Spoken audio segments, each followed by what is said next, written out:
त्रैमूर्ती दत्त हा जाणा, त्रिगुणी अवतार त्रैलोक्य राणा, नेती नेती शब्द न ये अनुमाना, सुरवर मुनी जन योगी समाधी नये ध्याना. महायोगीश्वर दत्तात्रेय भगवान हे श्री हरिविष्णूंचे अवतार आहेत.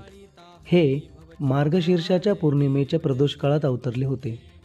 या दिवशी दत्त जयंती मोठ्या उत्साहाने साजरी केली जाते. श्रीमद भागवतात असे म्हटले आहे की अपत्यप्राप्तीच्या इच्छेने महर्षी अत्री यांनी उपवास केल्यावर दत्तो मयाहमिति यद भगवान स दत्तः, मी स्वतःला आपल्याला दिले. विष्णूंनी असे म्हटल्यावर विष्णूच अत्रीच्या मुलांच्या रूपात अवतरले आणि दत्त म्हणवले. अत्रीपुत्र असल्यामुळे हे आत्रेय म्हणवले. दत्त आणि आत्रेय यांचा संयोगाने ह्यांचे नाव दत्तात्रय प्रख्यात झाले. ह्यांच्या आईचे नाव अनुसया आहे. त्यांचे नाव पतिव्रता धर्मासाठी अग्रणी घेतले जाते. पुराणांत एक आख्यायिका आहे की ब्रह्माने म्हणजे ब्रह्माची पत्नी, रुद्रानी म्हणजे शंकरांची पत्नी आणि लक्ष्मीला म्हणजे विष्णूच्या पत्नीला आपल्या पतिव्रता धर्माचे गर्व झाले होते. भगवंताला कधीही आपल्या भक्ताचे अभिमान सहन होत नाहीत, म्हणून त्यांनी एक आश्चर्यकारक लीला करण्याचा विचार केला. भक्तवत्सल भगवंतांनी देवर्षी नारद ह्यांच्या मनात एक प्रेरणा उत्पन्न केली. नारद फिरत फिरत देवलोकात गेले आणि तिन्ही देवींकडे आळीपाळीने जाऊन म्हणाले, आत्री पत्नी अनुसयाच्या समोर आपले तिघींचे सतीत्व नगण्य आहे. तिन्ही देवींनी आपल्या स्वामींना म्हणजे ब्रह्मा, विष्णू आणि महेश यांना देवर्षी नारदाची ही गोष्ट सांगितली आणि अनुसयाच्या सतीत्वाची परीक्षा घेण्यास सांगितले. देवांनी त्यांना खूप समजावले, पण त्यांच्या हट्टीपणाच्या समोर देवांचे काहीही चालले नाही. शेवटी ते साधुवेश घेऊन त्यांच्या आश्रमात गेले. महर्षी अत्री यावेळी आश्रमात नव्हते. पाहुणे घरी आलेले बघून देवी अनुसयेने त्यांना नमन करून अर्घ्य कंदमुळं अर्पण केले, पण ते म्हणाले की आम्ही तोपर्यंत अन्नाला ग्रहण करणार नाही जोपर्यंत आपण आम्हाला विवस्त्र होऊन भरवत नाहीत. हे ऐकून देवी अनुसयाला आश्चर्य झाले, पण तिला आतिथ्य धर्म गमावायचे नव्हते, म्हणून त्यांनी नारायणाचे आणि आपल्या पतीचे स्मरण केले आणि ह्याला भगवंतांचीच इच्छा मानून त्या म्हणाल्या की जर माझे प्रतिव्रत धर्म खरे आहे तर हे तिन्ही अतिथी 6 महिन्यांची बाळ व्हावीत. त्यांचे हे म्हणणे होते की हे तिन्ही देव 6 महिन्यांचे बाळ झाले आणि रडू लागले. तेव्हा अनुसया मातेने त्यांना आपल्या मांडीवर घेऊन दूध पाजले आणि पाळण्यात घातले. बराच काळ गेला. देवलोकात ते तिन्ही देव काही परतले नाहीत, म्हणून तिन्ही देवी खूप विचलित झाल्या. परिणामी नारद आले आणि त्यांनी घडलेला सर्व काही सांगितले. तिन्ही देवी अनुसया देवींकडे परत आल्या आणि घडलेल्या प्रकाराची क्षमा मागितली. देवी अनुसयाने आपल्या पतिव्रत धर्मामुळे तिन्ही देवांना त्यांच्या रूपात परत केले.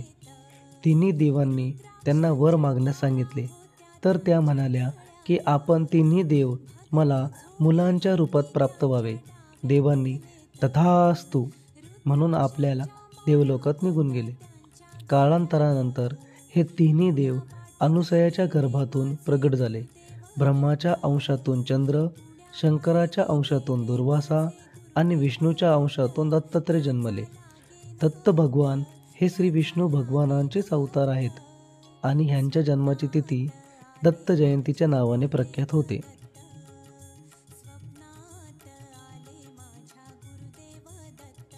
श्री क्षेत्र देवगड हे एक पवित्र क्षेत्र म्हणून भूलोकावरील स्वर्गच म्हणता येईल. सदर मंदिर हे अत्यंत सर्वांग सुंदर व पवित्र क्षेत्र नेवासेपासून जवळच आहे. सदर देवस्थान किसनगिरीजी महाराज यांनी स्थापन केलेले आहे. देवगड या क्षेत्राचा विकास भास्करगिरी महाराजांनी केला. संपूर्ण देवगड मंदिराची वास्तू ही अत्यंत देखणीय असून प्रामुख्याने दत्त मंदिर आहे. संपूर्ण भव्य मंदिर राजस्थानातील आणलेल्या संगमरवरी दगडातून पूर्णपणे बांधकाम केलेले आहे. मंदिराचे फरशी कामही संगमरवरी असून मंदिरास 4 फूट उंचीचा सोनेरी कळस आहे. अत्यंत सर्वांग सुंदर प्रसन्न दत्तमूर्ती हेच येथील प्रमुख आकर्षण आहे. येथील मूर्ती समोरून हटावेसेच वाटत नाही. ही अत्यंत जिवंत आणि जागृत दत्तमूर्ती आहे. संपूर्ण मंदिर परिसरच अत्यंत मंगल व पवित्र स्पंदनाने भारावलेला आहे. या मंदिर परिसरात सातत्याने चालू असणारे मंत्र उच्चारण मंदिराच्या पवित्र वातावरणात भरच टाकत असते.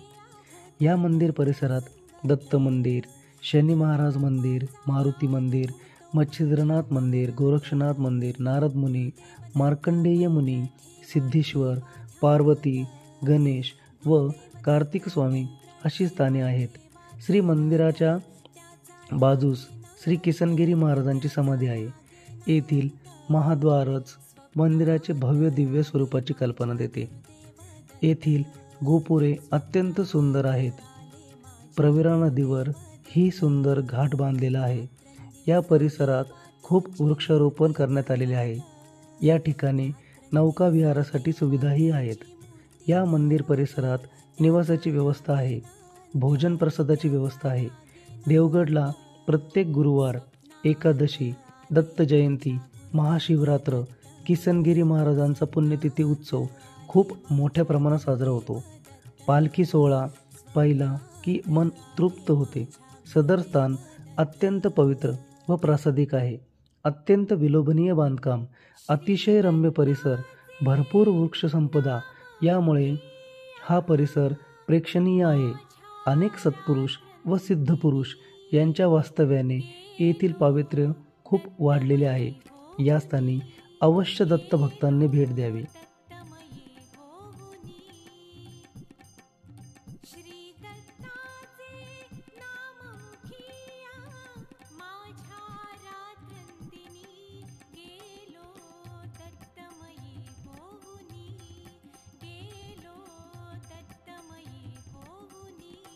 देवगड अतिशय विलोभनीय निसर्ग सौंदर्य, वळसा घालून जाणारी प्रवरा नदी अशा रम्य ठिकाणी हे देवस्थान आहे. या देवस्थानचे कर्ते करविते महान तपस्वी आणि संत परमपूज्य किसनगिरी महाराज यांचे चरित्र भक्तांना प्रेरणा देणारे आहे. दत्त मंदिर आकर्षक नक्षीकाम, दगडी बांधकाम, संगमरवराचा कल्पक आणि योग्य वापर, 4 फूट उंचीचा भव्य सुवर्ण कळस आणि सात्विकतेची प्रचिती देणारी रंगसंगती ही या मंदिराची वैशिष्ट्ये आहेत. या सर्व वैशिष्ट्यांना पावित्र्य देणारी श्री दत्त प्रभूंची लोभस मूर्ती या मंदिराचे खरे वैभव आहे. महाराष्ट्र ही संतांची भूमी आहे. प्रभू रामचंद्रांच्या पदस्पर्शाने पावन झालेल्या या भूमीत नराचा नारायण होण्याचा अलौकिक उत्क्रांतीचं गतिमान करीत सर्वसामान्यांना सदाचारणाचा मार्ग दाखविणाऱ्या संतांची थोर परंपरा होऊन गेली आहे. अतिशय घनघोर आक्रमणाच्या अंधकारमय काळातही लोकांची जीवन जगण्याची आस्था आणि मूल्यांवरची श्रद्धा कायम ठेवण्याचे महान कार्य संत परंपरेने केलेले आहे.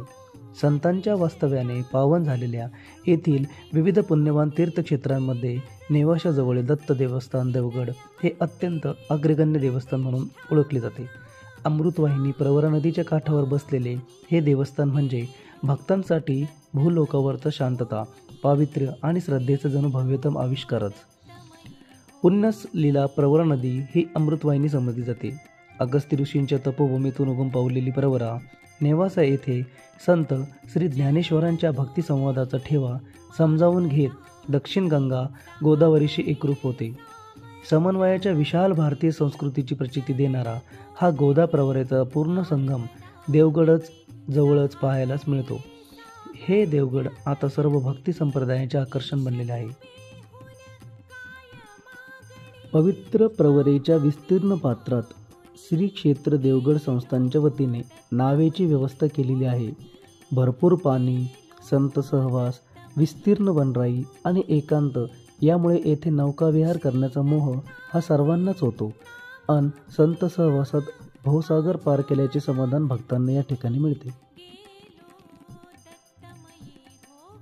निसर्गाशी सख्य सांगणारा हा श्री क्षेत्र देवगडचा निसर्गरम्य परिसर. अथक परिश्रमातून फुललेली इथली वनराई प्रयत्नवादाचे फळ सांगणारी आहे. हा सारा भव्य परिसर म्हणजे सत्य संकल्पनांचा दाता नारायण व श्री तुकोबांच्या उक्तीचं प्रत्यय देणारा आहे. संत वास्तव्याने पावन झालेला हा परिसर आणि इथला निसर्ग भक्तीला सुगंध देणारा, मनाला उल्हास देणारा आणि एकाग्रतेला सूर देणारा आहे. देवगड श्री क्षेत्र देवगड येथे कसे जाल? अहमदनगर औरंगाबाद रस्त्यावर अहमदनगरपासून 66 किलोमीटरवर आहे आणि औरंगाबादपासून 53 किलोमीटरवरती आहे. श्री क्षेत्र देवगडला जाण्यासाठी वेगवेगळे मार्ग आहेत. विमानसेवा अवेलेबल आहे. औरंगाबादपासून म्हणजे संभाजीनगरपासून 53 किलोमीटर, पुण्यापासून 180 किलोमीटर इथपर्यंत विमानसेवा आहेत. रेल्वे सेवा औरंगाबाद म्हणजे संभाजीनगर येथून अहमदनगर, श्रीरामपूर आणि शिर्डी या ठिकाणापर्यंत रेल्वे सेवा उपलब्ध आहे. बससेवा संभाजीनगर ते पुणे महामार्गावर देवगड फाटा येथून केवळ 5 किलोमीटर अंतरावर श्री क्षेत्र देवगड आहे.